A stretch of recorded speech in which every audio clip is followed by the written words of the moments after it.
if something new is being birthed, well, then don't use the data from something in the past to inform the future that God is trying to birth for you that's entirely brand new.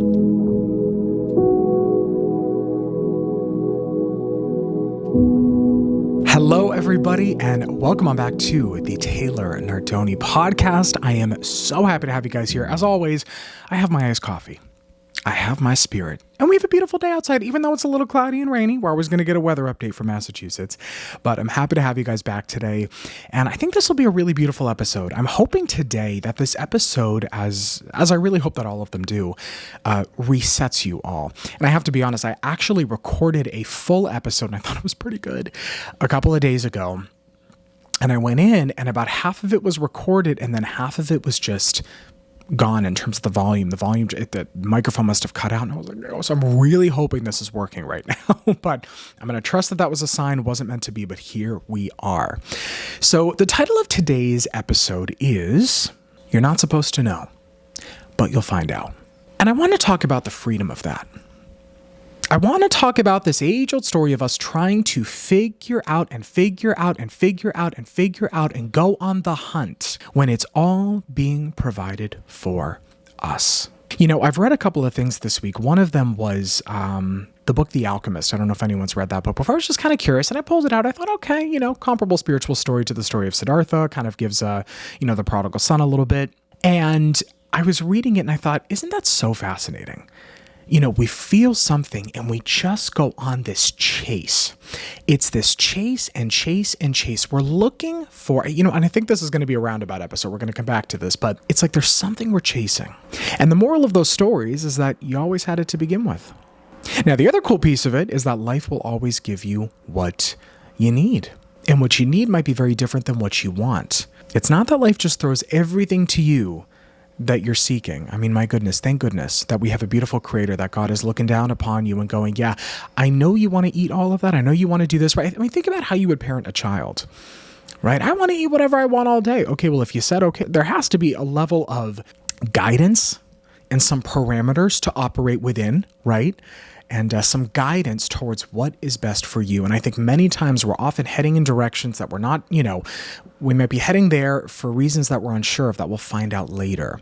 And that goes to the piece of this that says you will find out. So I always say, where are you gripping the steering wheel in your life? Where in your life do you have this false illusion that you can somehow control all these pieces? I'm not saying to do nothing, right? I think when people sometimes hear about allowing, they think, oh, well, am I sitting back? Am I doing nothing? Absolutely not. Get your hands dirty. Go for it, right? On a daily basis, you're going with what's been placed there. You're taking the next best step, seeking that beautiful guidance from God, okay? And off you go. But you're not going to know what's to come. You're not going to know what's to come. And if something new is being birthed, well, then don't use the data from something in the past to inform the future that God is trying to birth for you that's entirely brand new. Which goes even into a bigger concept, which is not only expecting the unexpected, but are you capping possibility? We talked about that before, I think in the episode of Faith That Moves Mountains. Are you capping possibility? Open that up. Remove those borders and boundaries. Any box that you're placing God in, any box that you are placing anything, just remove that. Remove that and expect the unexpected. You don't have to see it. You don't have to understand it. Be open to receiving it. Be open to removing perhaps even the illusion of stability at times on this journey. I'm not talking about tangible, I'm talking about internal, right? There's things that we think externally are going to make us secure, and those could even be taken. And let yourself be carried. What is your foundation?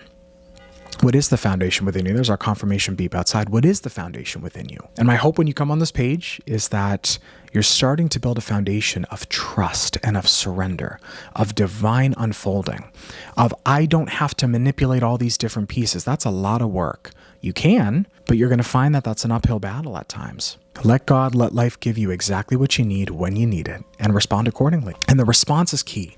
It's the response of, okay, this is going to work for me in some capacity. Maybe I can see it right now, maybe I can't, but it's developing me in some way, shape, or form, and I'm going to trust that.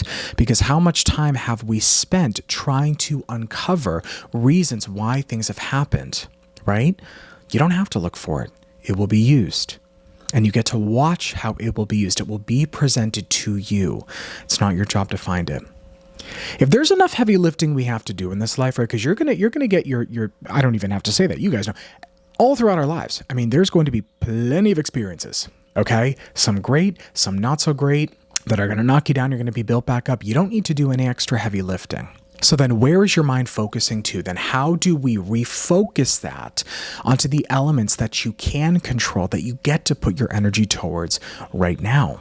And I think that goes to, one of my favorite concepts, simplest ones, right? I made a couple of videos about this. I just said, go live. Go live. What does that mean to you? What are the true riches in your life? Find those, nourish those, be with those, because everything outside of you, it's really not going to give it to you. There's a lot of fun stuff here, right? But it's not going to give you that absolute peace. Biblically, it says that, what we all seek is unfailing love. Find the true riches in your life, the true beautiful riches that have grown that continue to grow it. And if you're in a season of movement and God is, moving those beautiful chess pieces there, my advice to you would be to not hold on to an individual piece that keeps on moving, to find your stability and your anchors currently in your life and write them down for yourself, right? I think that's one of the hardest things too. It's when we feel this lack of stability and things are changing, well, what do we have to hold on to? I mean, what is our anchor? So identify your anchors, focus upon them. Nourish them, continue to grow them, let them go deeper and deeper, solid roots, because you don't want your tree to blow over in the wind, and the wind's going to come because things are meant to move in this life. Nothing stays, right? I think, what is that saying? It's like change is the only constant, and it's so true. But what does it mean to go live? And funny enough, actually, that episode that I recorded that did not, pan out because of the volume, and I really hope this is recording right now, or the volume is working, was Go Live. It was the reset episode. I said, go live. It was the same exact message, because there's so much out there in this world. Even online, it's, I'm getting to a point where I barely am scrolling these days, because there is someone with an opinion about everything and every different way to look at something.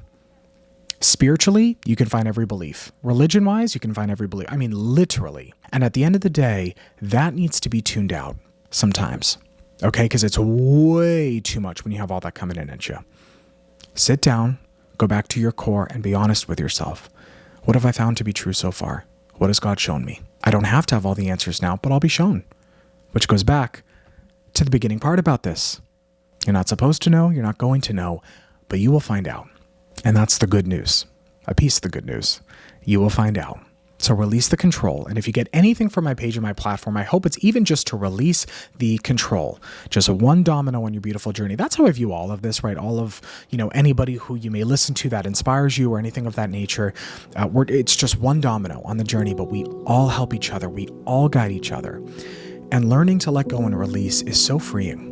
And I often joke with my clients, and I think even with you guys on here, I've said, it's learning to let go on a cosmic level, right? Sometimes we force ourselves, we think to ourselves, okay, well, I'm not letting go enough. Oh, I got to let go of that. And you're trying to control the letting go. Do you know what I mean? It's like, you gotta keep on zooming out there. It will be okay. And you will be okay. And you will continue to walk through, right? And learning to release those pieces and not put the mental energy towards pieces that you can't control and that answer's not able to be presented to you. That's okay. It is okay. Why? The sun always shines the next day, the birds always chirp, and the tide always returns. Things keep on moving, regardless of what you do. Okay? So you are held, you are protected. And of course, at all times, and in all ways, all is well. And I think that's a good place to end for today's episode. Short and sweet. But thank you guys for tuning in. And as always, we will talk very soon. Oh, by the way, I should also let you know, if you're getting this before May 14th, if you're seeing this episode, coming up this Wednesday night, 7 p.m. Eastern. And if you can't make it, you can get the recording. We have our next meeting for my membership, Come As You Are. We're talking all about walking with the posture of victory. So if this episode spoke to you, I think you may enjoy that meeting. You guys can sign up at the link in the description here, or you can find it on any one of my social media channels. Thank you again for tuning in, and I will see you guys very soon.